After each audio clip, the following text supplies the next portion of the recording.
Welcome to Cross Connections, Season 2, Cover to Cover, as we read along with you each week and discuss the Bible from Genesis to Revelation. Join us as we discover how these stories connect us to God, to our inner selves, and to one another in a world that tries so hard to disconnect us. I'm Natalie Hill, and I'm joined by Elliot Van Hoy and Rick Morley.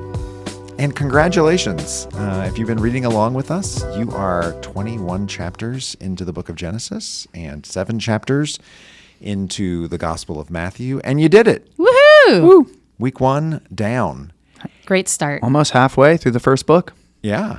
And this is, I have to say, some of the most friendly territory that we are going to be in our reading through. It is an embarrassment of riches when it comes to just stories that we know. If you went to 2 days of Sunday school in your life, you know some of these stories because they are just the basic stories. And just the fact that this section of the Bible is stories. There's a couple genealogies and a couple lists, but mostly it's narratives. There's no poetry. It's not apocalyptic. It's stories about people and their relationship with God. And so this is very friendly territory, and that's exciting. And this could be a 9-hour podcast if we went through each of the stories that are presented to us, because There's so much there. there is so much there. And we're not going to do a 9-hour podcast. This podcast is all about resourcing you to read through the Bible, making sure that you have what you need and the questions answered that you may have. And so, we are at the end of this episode going to spend some time and geek out on some of the finer points, but we are not going to start there. Yeah. So what are our broad strokes we've gotten out of this 21 chapters here?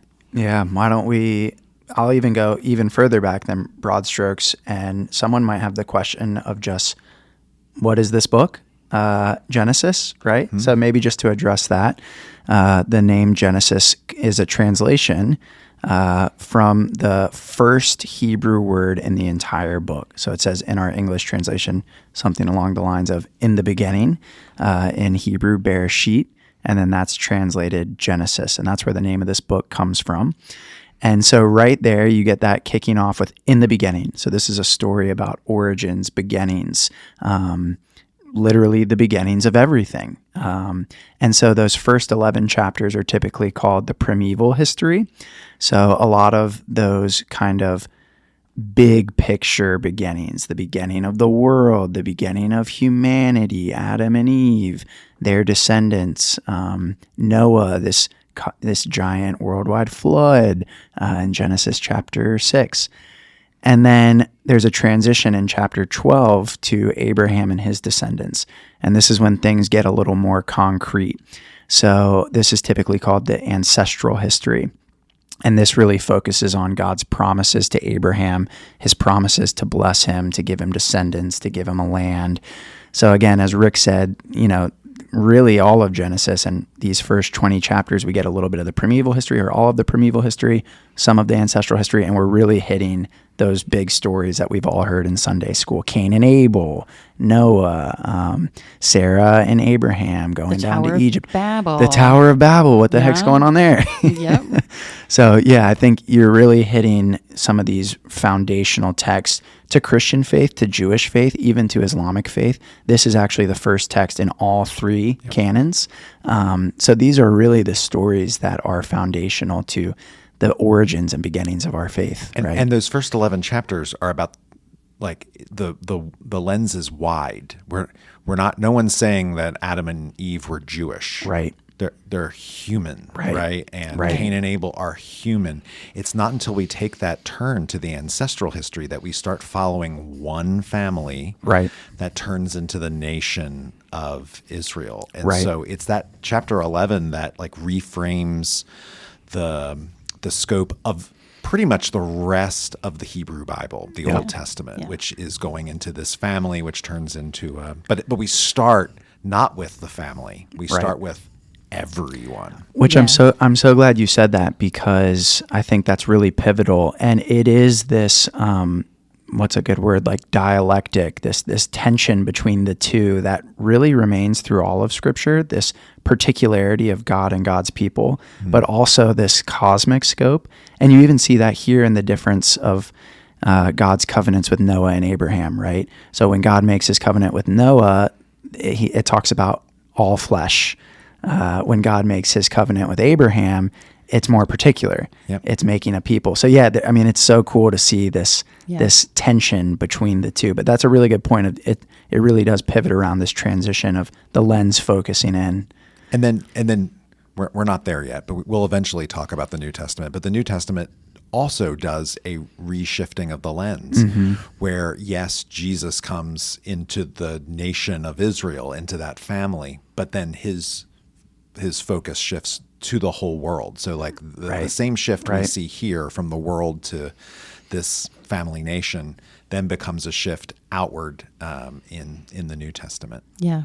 Yeah, no, that was an interesting thing to see, that shift from 11 to 12. Like it's leading you there through the first 11 chapters, but it's a lot. It seems like a lot happens really fast in those first 11 chapters. And then you hit chapter 12 with the call to, mine has editorially given me a title of the call of Abram. Right. And now you're with Abram for several chapters, like in a way that you haven't been with any of the previous characters. Like this is a really long, drawn out story, clearly indicating the importance of this, because we're really spending time with these people.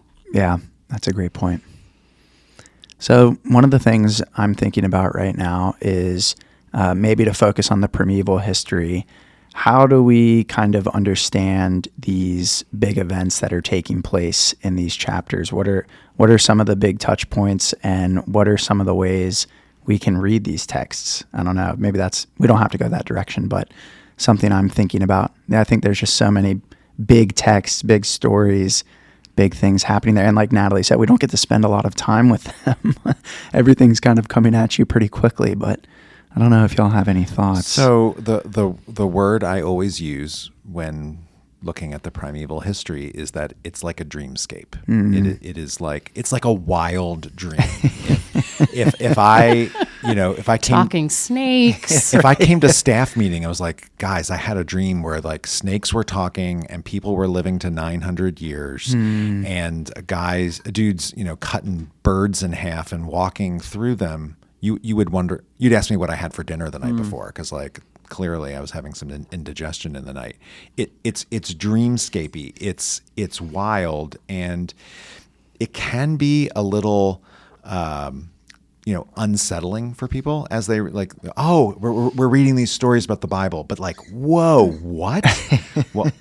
Why is this so weird? And you can see the people of God thousands of years ago, when they wrestled with our origins, when they wrestled with not even just the beginning of our tribe, but the beginning of all tribes, the beginning of existence, that they struggled to articulate it. And the only way they could articulate it is kind of in this like crazy, wild, weird system where God is ever present and people aren't always behaving. Yeah. Oh, there's a lot of misbehavior right out the gate. Yep. Yeah. Yeah. I mean, the first family, like, kids are murdering each other. Like, what? Yeah. Pretty intense. Disobeying the rules, and then, jealousy, and then murder. Yeah. It's right. Wow. That went fast. That went downhill really quick. Real quick. Quick. I think one of the things I'm thinking about it, and I think that's really cool, that language of dreamscape, Rick. I had an Old Testament professor in undergrad that specialized on the Pentateuch, the first 5 books, and really specifically on Genesis and the primeval history. And one of the things he really encouraged us in our class is to read the primeval history in particular, literarily, not literally. And, if you're struggling with that on the other end of the podcast, literarily in the sense of literature, literally in the sense of like reading it as if this is a history book or a science book. And I think that really, I remember at the time, that really shifted and reshaped the way I understood the primeval history, is that, it's important to remember the genre and the context. Like, this is not a science book or a history textbook, right? And even uniquely, like we talked about, this is narrative, but even uniquely, the primeval history, the first 11 chapters, there is this higher literary kind of quality to them, where it is like, you use the word dreamscape. Serious literature. Yeah, absolutely. And so I think that's one of the things maybe I would encourage some of the listeners to think about is, what would it look like to read this literarily? To understand that these are texts that are trying to grapple with really big questions. And it's not concerned with, a lot. To just give one example, I hope I'm not getting us too far into the weeds. A lot of people are like, well, was the earth really created in 6 days or not? And really, you're missing the point of the primeval history if that's how you're reading it, right? Like, this isn't concerned with how many days was the world created in from a historical or scientific perspective. This is concerned with questions of God's order, God's creation, the people that He's forming. God? Who is God? Yeah. What is God? What is God? Yeah, absolutely. That's what these stories describe. And where you say literarily, I would myself talk about theologically. Like, what are these authors, what are these texts trying to say about God and a life with God? And for example, one of the strange details in is the fact that these people are living 900 years, 700 years, 800 years. Like, what? Like, and theologically, what's going on is the further the text, the narrative moves us away from Eden, the shorter life becomes. It's like there was something about Eden, the very beginning, that made like long life. That life was just infused with vigor. And the further we find ourselves from Eden, the harder life gets. Yeah. And like there's real, I mean, if you think about living in their world, how hard life was. There's no grocery store, there's no Costco, right? There's no street lamps. Life was hard. And so it was Adam's punishment. I mean, again, right back at the beginning. Yeah. You're going to labor for everything. For everything. Lots of sweat. Yeah. Yep. No bath bombs. Yeah. No, I noticed it was funny. So tip to all of you, don't get stuck in Bible math and don't get lost in the weeds of the names of the people versus the places. But I was noticing some of the Bible math, and it struck me that it was, you looked at the lengths of time that people lived, and it was after Noah that suddenly those time spans were a lot shorter. And then they shortened up even more after that. But it really struck me because there was one particularly odd one in the list of people who were living like 900 years. So I noted that first. And then later I'm looking at Noah, and Noah had a pretty long life, but starting at his kids, those shortened up a lot. Tightened up pretty quick. Yeah, tightened up real quick. Absolutely. After the flood. So, and that's something, readers might miss because it's so easy to kind of read quickly through those lists of names. Chapter 10, famously, the Table of Nations. It's just all names, kind of giving an origin of the different nations surrounding Israel. But I think that it really is the key, that it is shortening significantly the further out you go. And there really is a theological point there, like you said, Rick. So I really think that's a wonderful point. Maybe we can say a little bit more about chapters 12 to 21. We've talked a little bit about the primeval history, some of the weird stuff there, the ages, Noah, creation. The one thing I just remembered I was thinking about with the primeval history is it reminded me a lot of studying Greek mythology. I mean, this is the kind of the Christian mythology. These are the stories where the people who were trying to explain the world, I'm going all the way back to like high school sociology, like religion exists to help explain the world around us. Yep. And those first 11 chapters are really, this was the attempt on these peoples, because as you said, this is multiple religions, a text that's important to all of them. Their attempt to, at a very large scale, explain something about the world. So like Right. the Tower of Babel, like why is it that there's these peoples all over the place and we don't speak the same languages? Yes. So just kind of very high level, kind of the same way that, why is it there are all these evils in the world? The Greeks explained that with Pandora and her box. Yes. But, we have a different way of explaining some of those really high level things. One of the interesting things about the primeval history over and against the other ancient stories that we're familiar with, the Iliad, the Odyssey, whatnot, is that other than God, there's no hero. There's no, like Adam and Eve, okay, they totally blew it, right? Right, Cain then kills Abel. Then Noah, okay, you get to the story of Noah, and Noah sounds like he's a hero. He's a righteous guy. Righteous guy. Yeah. He gets everyone, his family on the boat, gets the animals in 2 by 2 or 7 by 7. We'll talk about that later. But then he ends up at the end of the story drunk and naked and in this kind of weird interaction with his sons, and someone gets cast out. There's no hero. Yeah. There's Right. no like one figure that stands above the rest that Right. is like, follow me and I'm leading the right way. Right. Because they're all kind of.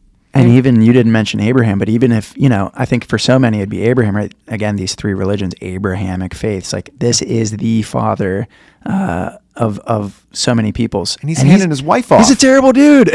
He's handing his wife off. Like, yeah, she's my sister. You can take her as your I need wife. to save my skin, so you. Yeah. And like not even once, man. Like does it again. Again. Right. Not someone. I think that's one of the. You mentioned Sunday school, and you read all these stories. Maybe you're not reading them directly from the Bible. A lot of times, you're getting them kind of as kids' Bible stories, etc. That was not in my children's right. Bible. That's actually my point. Is I think I'm so glad you said something, Rick, about how there's not a hero, and that really is one of the main theological points of Genesis. Because I think we get a lot of sanitized versions of these stories where the matriarchs and patriarchs, even that language of matriarch and patriarch is kind of synonymous with hero, right? And we think of these as, these are the heroes of our faith. These are the figures of our faith, the matriarch, the patriarchs. And kind of the point is, that they're not good people. And I don't even want to frame it negatively of like they're not good people. They're people just like us. They're people They're like just- us. Yeah, they're yes, people who have just families Yes. like ours. Yes.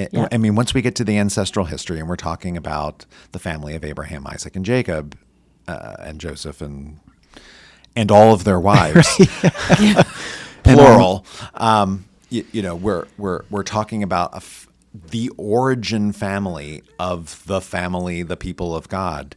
Yeah. And it is a dysfunctional family Yeah. on Yeah. every level. Well, even here, right, we haven't got to talk too much about that transition into Abraham, but everyone would have read the story of Hagar and Sarah, and Sarah sending Hagar in to sleep with Abram because she couldn't get pregnant, and then Sarah gets mad because Hagar, looks on her with contempt, right? Yep. And, this whole, it's like a soap opera. It's literally like something you could watch on daytime TV. Lots of drama. If my kids were watching this on daytime TV, I would turn the TV off. Like, you don't need to be watching this stuff, right? Like, it's kind of wild, and yet I think the larger literary or theological perspective is that God can somehow still call a family that is dysfunctional, and God can still use a people who are thoroughly imperfect.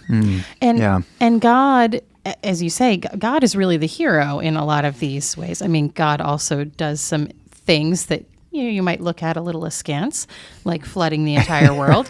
But there are moments where God is the one who steps in when the humans fail. Yeah. So in particular in that story with Hagar, Abram and Sarah are both really awful to Hagar.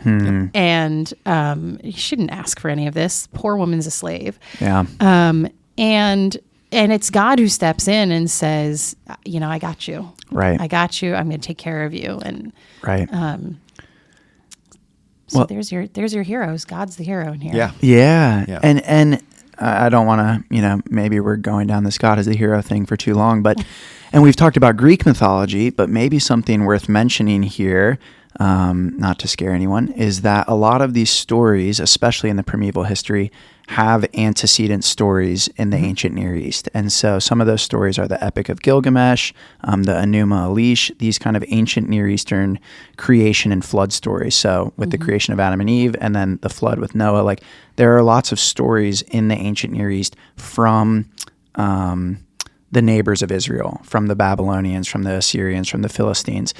And the author of our text, right, the authors or author, we'll talk about that a little bit more later, they're familiar with these stories. They're thoroughly familiar with these stories. Israel knows these stories. They've heard them. And there are incredible similarities, and then there are incredible differences. Incredible theological differences Yes. that are like, our story's not that story. Yes, exactly. And that was really my point. And a good example of that, talking about God's grace for these really people that don't really hit the mark a lot of times, that is theologically very different from some of these ancient Near Eastern stories. So in the Enuma Elish, which is a creation story from this period, the gods create humans to be their servants, to do labor for them. Basically, they're slaves, and then they're too noisy, and they're upsetting the gods, and they're keeping them awake, and they're bothering them, and so the gods kill them and do things to them, and like that is so radically, drastically different from what is theologically being conveyed here. And we might want to do this in the geek out Right, section. right. We might be getting into geek out territory. Genesis 1,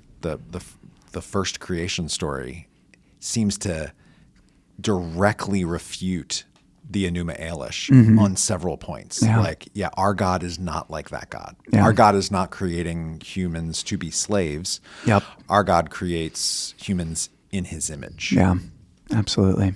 It's a great point. Yeah. It's something to remember as we're reading this, definitely. Yeah. Any other big things from this week's reading? You can tell we are leaning heavily towards wanting to do our geek out section. I know.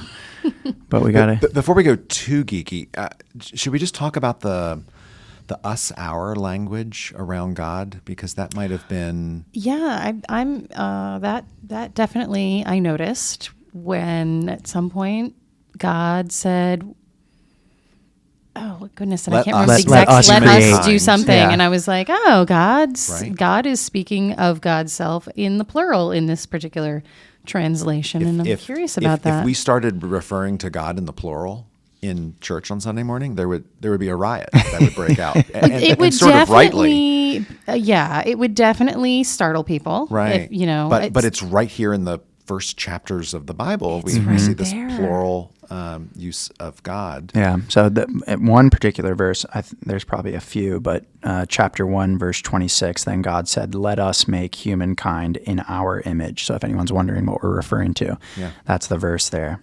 Yeah.